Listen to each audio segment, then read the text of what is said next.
ಈಗಾಗಲೇ ಎಲ್ಲ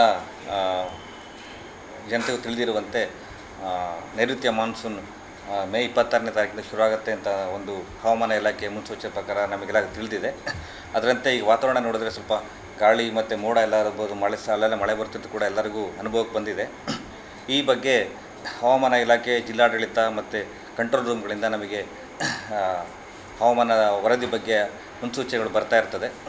ಅದರಂತೆ ನಾವು ಯಾವ ರೀತಿ ಮೀನುಗಾರರು ಅದನ್ನು ಪಾಲನೆ ಮಾಡಬೇಕು ಅನ್ನೋ ಬಗ್ಗೆ ನಾವು ಮೀನುಗಾರರಿಗೆ ನಮ್ಮ ಡೀಸೆಲ್ ಬಂಕ್ ಮುಖಾಂತರ, ಯೂನಿಯನ್ಗಳ ಮುಖಾಂತರ ಏನು ನಮಗೆ ಮುನ್ಸೂಚನೆಗಳು ಬರ್ತದೆ ಅದನ್ನು ಅವರು ತಲುಪಿಸುವಂಥ ವ್ಯವಸ್ಥೆ ಮಾಡ್ತೇವೆ.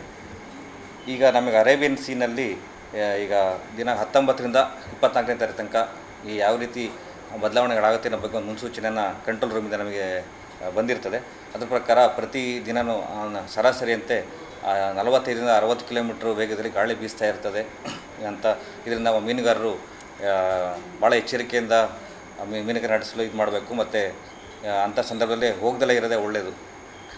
ಈ ಬಗ್ಗೆ ಮೀನುಗಾರಿಕೆ ಕೂಡ ಅವರಿಗೆ ಅಂದರೆ ಅವರ ಅನುಭವದ ಪ್ರಕಾರ ಅವರಿಗೆ ಗೊತ್ತಾಗ್ತದೆ.